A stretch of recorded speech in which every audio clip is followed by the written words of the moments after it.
Hi sis, welcome to the channel. Hope you're well. Hope everything is well with you. How have you been? I am good. I'm doing well. It's been a while.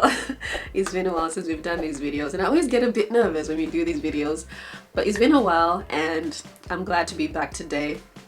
You know, yesterday I was saying I need to do a Fidelity Friday video, and I said, God, you need to help me out because I don't know if I can wake up, because generally I like the idea of waking up at 5 a.m. so that I can record and do everything and finish in time. So I didn't set my alarm, but my little 5-month-old just randomly let out this random cry that lasted 5 or 10 seconds. And when I looked at the clock at the time, it was 5 a.m. So that was my sign. But I was like, God, now I need a miracle to get out of bed because... But anyway, here we are. So grab a cup of tea, grab coffee or anything that you have. This is my little breakfast. At the moment it's 7 a.m. I'm having a cinnamon swirl and a caramel latte. So yeah, I've been meaning to do this video for a long time, and I wanted to do a live, but you know, when you're a new mom, life just kind of takes over. And we've also moved to a new place a few months ago. We're still trying to adjust to that, and it's a totally different experience because I've always lived in the city. I've always lived around a lot of people. I've always lived where it's gridlocked with buildings. So living in the English countryside is a totally different experience. It's different.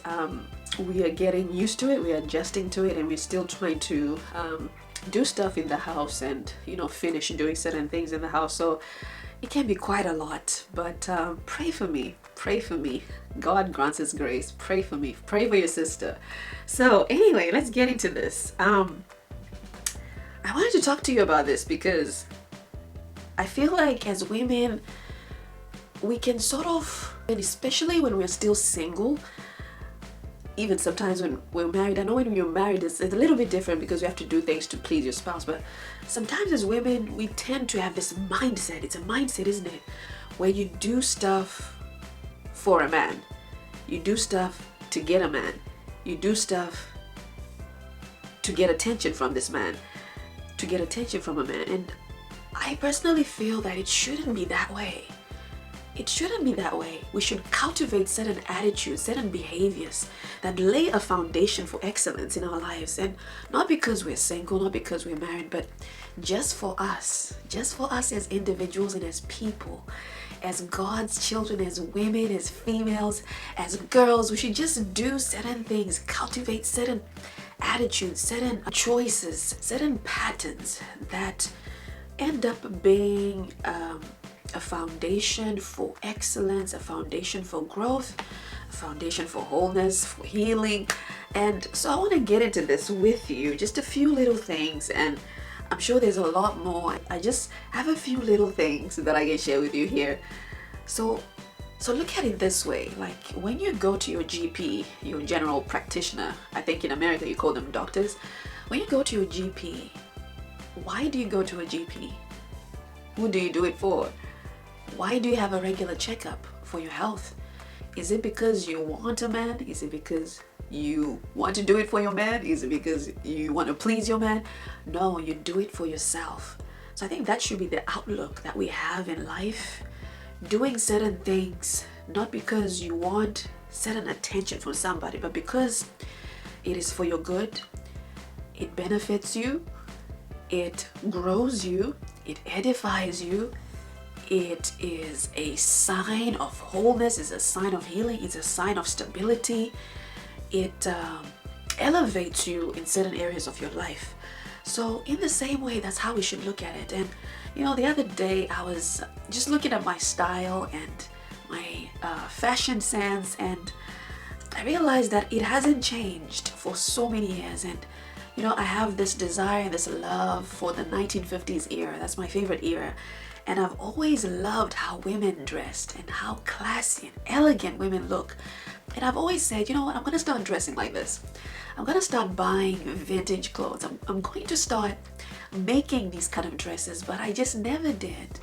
It was constantly like, oh, I'll do it later, or oh, I need this pair of shoes, I need those jeans, I'll do that later. But now I'm looking at it and I just really regret not starting this earlier. I regret not doing this earlier. I regret not changing my style earlier. And how many times do we have certain things that we want to do and we are waiting for the perfect opportunity? The perfect opportunity to go on a solo holiday, the perfect opportunity to start wearing that dress, the perfect opportunity to wear that perfume, the perfect opportunity to start using those dinner plates that you use for special guests. We're constantly waiting for the perfect moment to use the things that God has perfectly given us now.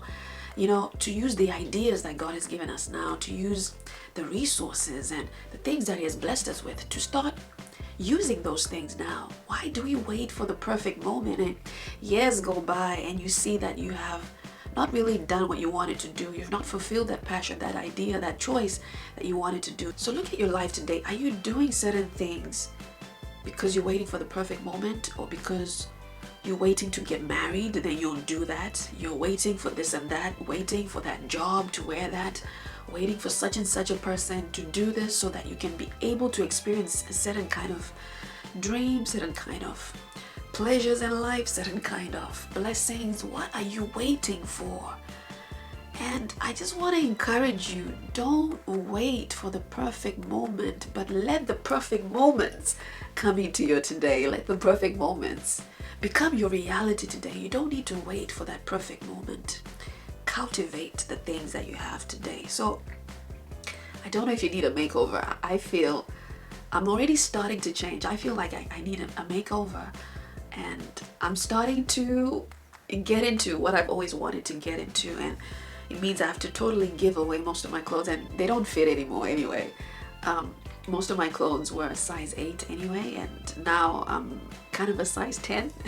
So most of my dresses are really quite tight since becoming a mom. So I need to give away all my dresses, most of my dresses, sadly, and then start again from scratch. And you know, as women as well, how do we spend our money? How do we spend our finances that God gave us? How do we spend? Is it obnoxiously? Is it impulsive? Suddenly you are just spending and you have to do this. I realize that, you know, patience itself is something that we can actually include in what we buy and what we spend money on. So sometimes we're learning to be patient, but patience can actually do its work in everyday life, in day-to-day things, in lifestyle, in things like spending. So how we spend, perhaps like me, you want to change your style, and you want to change it because it's something that you like. It's not because that man over there likes women who look like Halle Berry and they have short hair and they wear certain kind of clothes, or that man over there who likes women that look like Michelle Obama, who have certain hairstyles and they dress certain way. No, you're doing it because maybe you like to look like Halle Berry. Maybe you're inspired by Michelle Obama. Maybe you're inspired by their style. So you do it because you like it. And you find that when you do stuff because you like it, the right people will come in your life and they won't try to change you, but they will grow with the you that you have become. So spending. As women sometimes, and I was saying this on Instagram, we feel like we have to constantly buy stuff. Oh, that perfume is the new trending thing. Oh, those shoes are the new trending thing. Oh, that bag is the new trending thing. And I feel like sometimes with certain brands, they're almost losing their value because it's like a trend. Everything is like a trend, and certain things have become trends and everybody's on it, and you know, you tend to look like everybody else and you spend so much and waste so much money because trends are constantly changing. In every season, as designers, that's something that we know, like every season there's a trend. Spring, summer, there's a trend. Autumn, winter, there's a trend. Things like vacations, there's trends for things like that. So you don't want to spend because of a trend, but you want to spend money on things that last. So you want to change your style, you want to change your fashion because you like it, but Don't be embarrassed to buy one nice dress, one nice coat, one nice pair of shoes, one nice bag every 6 months or once in 4 months. Don't be embarrassed by that. Don't worry about things like that, because sometimes some of the people that you're looking at, if you're comparing yourself with certain people on social media, those people are renting their clothes. They don't own those shoes. They don't own those bags. They don't own that jewelry. They borrowed it from their cousin. So don't compare your finances with social media. It's very dangerous, because then you feel like you're not enough, you're not doing enough, you're not spending enough, you're not where you should be. And don't worry about things like that. Don't worry about repeating clothes on social media. Like, who cares? Like, who cares? Even if people say you've been wearing that dress 10 times, who cares? Live within your means. You don't need to please anybody else. Live within your means. If you can afford to buy one dress, one good dress, and by good, we're talking about fabrics here. We're talking about the material.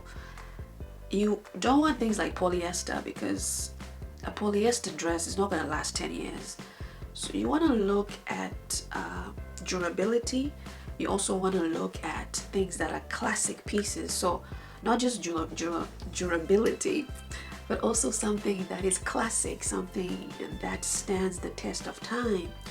For example, there's certain bags that stand the test of time. There's certain shapes, certain textures of materials that'll always stand the test of time. For example, like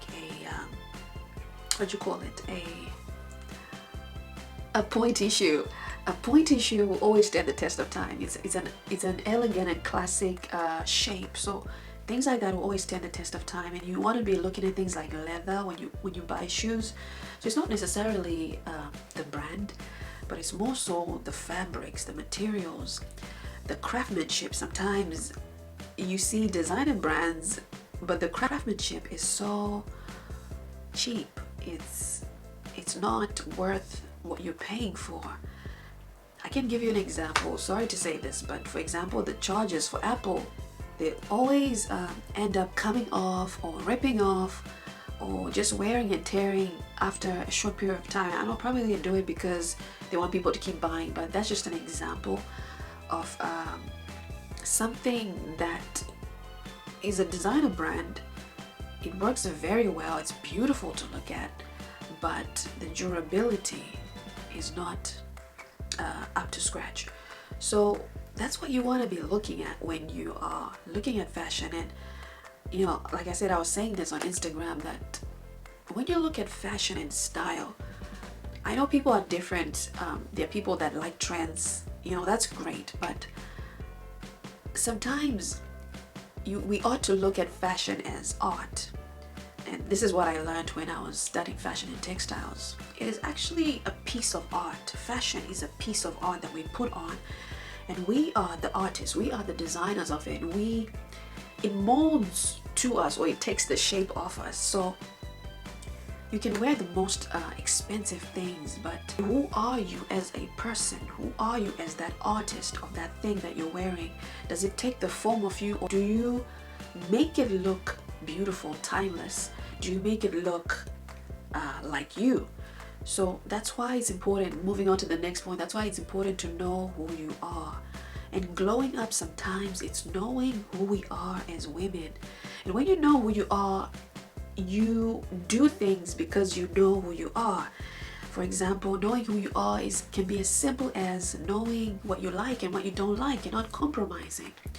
For example, you like playing golf, but then maybe you're trying to make friends, and then you meet women that don't like playing golf, and they're slating golf, they're saying bad things about golf, they're making fun of people who play golf. So that automatically tells you that you're not really going to get along with that person, because they are not equally yoked to your interests. So knowing who you are, sometimes just simple as writing down the things that you like, writing down the things that you don't like. How can I grow in the things that I like? How can I edify the things that I like? How can I sharpen myself in the things that I like? And this is how sometimes we discover our gifts. I remember I went to a conference, and I think Juanita Bynum was there at that conference, and she was preaching there. And she spoke directly to me. I was in the audience. And she said the key for you is to know your gifts. To know your gifts and other things. And at the time I was thinking, gosh, what do I like? I like to take pictures. I was trying to do modeling and all that stuff. But it's only when I began to study the Word of God, I began to have a relationship with Jesus Christ, because it's possible to be saved and not to have a relationship with God. So I started to have a relationship with Jesus Christ. I was interested in learning about Him in the Bible, the Jesus of the Bible. And the Jesus of the Bible begins to present Himself to us in a personal way, in a unique way, where we begin to discover Him uniquely, discover Him personally, discover Him intimately. And we begin to know who we are as we discover who He is. And the Lord wants us to know more and more about Him. He wants us to have a relationship with Him. He wants to reveal to us what He has freely given us. And I'm so glad that I moved to London around that time, because I learned so much in London. London is a very fast place, fast-paced, and it teaches you a lot in terms of growth. You begin to grow very quickly there, because life is very fast and your mind begins to change very quickly. And I had so many encounters when I stayed there. And so our glow up is sometimes based on those things, what we like, what we don't like. Moving on to gifts and moving on to talents, even as we begin to grow spiritually, we'll begin to grow intellectually, or maybe not intellectually, because there are people who are very spiritual but they're not necessarily intellectual, but growing mentally, growing physically, and things like that. Let's move on to intellectual. I hope I'm not jumping around on the topics here. I hope this makes sense, because I'm trying to do this in a short space of time. So intellectually, glowing up intellectually is something that sometimes we miss as Christians. We kind of just forget about it. We just push that on the side and say, oh, all I need is to read my Bible, go to church, pray and fast. I don't really need to do anything else. I just need to be content with this and do that. But we forget other areas that are very important, because what you don't want to be is a boring person. You don't want to be a boring person. Bored of yourself, bored of life, bored of everything. You want to have things that stimulate you intellectually. And I don't mean reality TV and Netflix. But of course there are things on Netflix that are stimulating intellectually. But what I mean is, read a book, travel, go to the museum. Like, don't just go to the restaurants. Don't just go to the same restaurant. Like, go to the art galleries. Do something that stimulates you intellectually. Read a newspaper. Don't just read the same gossip websites. I think as human beings, we need to grow intellectually. Take an online course. My mom was saying to me the other day, she likes interior design. And she was just randomly taking an interior design course. And she was like, Daphne, do you want to take this course? She sent me all the links. I'm still yet to start it though. Yeah, so she sent me all that information, and my mom is such a motivating person. She's just a go-getter, constantly growing in different areas of life, and that really inspires me, because we don't have to just sit around waiting to be a wife, or sitting around because you're a wife. Now you think you can just sit around and do absolutely nothing because you're a mom. You think you can just sit around and raise the kids, but we can do other things on the side. What other things stimulate us intellectually besides your titles? Mom, boss woman, wife, preacher, minister of the word. What else do you do? What else excites you? What other hobbies do you have? What do you like to experience in life besides the things that you're doing attached to your gifts, attached to your titles, attached to your responsibilities. So I think it's part of glowing up for yourself is growing intellectually, growing psychologically, emotionally. And that's a part that we need to play. That's a part that we need to play. So I hope that helps. And then these ones are more just physical stuff, like ironing your clothes. Sis, I don't like ironing my clothes. Like, if you don't like ironing your clothes, I totally understand. Like, ironing is not one of my strongest gifts. But you want to be in public, looking all wrinkly in public, looking all funny in public, and not just in public, but also at home. It's good to do this because it's just good for you to just look smart, clean. Because you can have a really amazing dress, really amazing outfit, but if it's not ironed, it just looks cheap. It looks undone. And it says something about you as a person. Like, if your nails are well done, your hair is done, makeup looking great, but your outfit, it's wrinkled and looks a bit dirty, it says something about you. So these are things that we have to cultivate, not because you want a man or because you need a man or because you have a man. These are things that are beneficial for us as people, as human beings. So I think it's so important, and I guess one way you can do it is have a steamer, or you could iron when you have to wear something, because sometimes when you put stuff in the closet it gets wrinkled anyway. So that could be another way, like just finding ways that will work for you. And the next thing, if you're a man watching this video, you can fast forward. Matching underwear. Ladies, we gotta match our lingerie. It's very important. And this is something that you do for yourself. And if you have any underwear with holes, it's time to throw it away. It's time to let go, honey. It's time to let it go. That's in the past. That does not need to come with you in the future. Let it go. It's very important as women.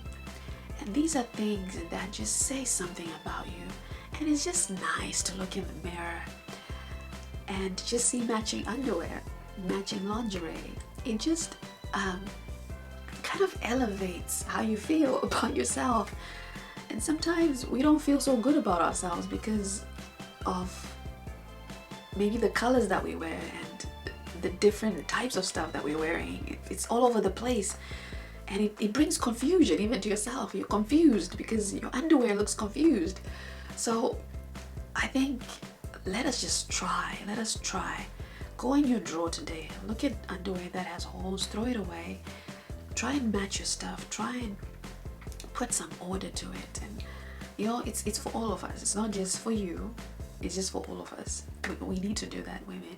It's very important. And even when you get married, like it just shows as a person that you like to take care of yourself. You like to put effort in certain things. And going back to the 1950s era, the women really put effort in. I know women in those days didn't work. Perhaps they had more time to do that. Now things have changed. I totally understand. Women are more independent. We go to work, we have jobs, we work full-time, but it doesn't hurt to put order in your underwear and your linen drawers. Yeah. Next thing is cleaning, and it goes back to your clothes, and it also covers a lot of areas. I never used to like cleaning. Cleaning can be a gift for some, but it's not always a gift for other people. Some women were not fortunate enough to be taught that, or for that to be passed down from their mothers or aunties or family members. So some had to learn on their own. Some had maids, some have cleaners, which is great. I think cleaning and cooking, they kind of go hand in hand. But I think it's important for every woman to know how to do general cleaning. And I remember sometimes, this will sound funny. Sometimes I'll even have a dream, and in the dream, an angel would come and help help me clean the house. So I'll know that I need to clean the house. This is when I was single. And an angel would come in the dream and help me clean the house, or literally clean the house. Then when I wake up or the next day, suddenly I have this energy and this motivation to clean the house, and then I clean the entire house. It's only later that I realized that God was actually trying to help me. And this is how I know that God is concerned about absolutely everything to do with us. Even small things as cleaning, God is concerned about that, and He gives grace. So this is just to encourage you that you can actually receive grace to clean your house. Yeah, God can give you grace to clean your house. But also, I noticed that if you do certain things like every day or every 2 days, every 3 days, it sort of helps to maintain cleanliness in your house. So things like sweeping, hoovering surfaces, making sure all the surfaces are clean, just tidying up certain things it'll just become easy, like a routine that you do. I personally like to wake up to a clean house. So if I wake up and the house is not clean, I don't feel good. I don't feel really happy, especially the kitchen, the spaces that we use the most, kitchen, the living room, dining room. So those kind of spaces have to be not cluttered, tidy, orderly, clean. And it helps your mindset, it helps you think, it brings clarity to you. So I think as women, it's very important, so important. And it might not be a strong point, but sometimes part of glowing up is coming from a place. You're going out to the restaurant, but the bedroom that you've just left looks like a war zone. It looks like there's World War II, but when you go out of your house, you look like a Vogue magazine. It ought not to be so. It doesn't matter that no one can see you, but it's important for your mindset, mentality. Sometimes people are saying, I need counseling and I need all sorts of things, but all they need to do is clean their house. And I'm not by any way undermining issues that people may have, but what I mean is sometimes just cleaning and removing clutter and dirt helps us mentally. It helps us mentally because it's what we see constantly. So let it not be that way, that you're looking through a pile of dirty clothes for what outfit to wear. It's not really wise. It's not the best thing. So these are just some of the points. I'm just seeing that my camera is about to die. So these are just some of the points to glow up in 2022. I hope that this is helpful spiritually, physically, mentally. I hope that I covered everything. Time just flies when we do these videos. So hopefully this helps, and let me know if you have anything else that you want to share concerning glowing up. And remember, glowing up is for you. It's not for that man over there. Although in marriage, yes, you should please your husband, etc., etc. But what I mean is, start the foundation, start the habits, start the patterns, make the choices, and do it because you want to do it. Do it because you have to do it. Do it because you want to do it. Do it because it's good for you. So God bless you. I love you so much. With the love of Christ. Have a wonderful, blessed day. And see you Monday.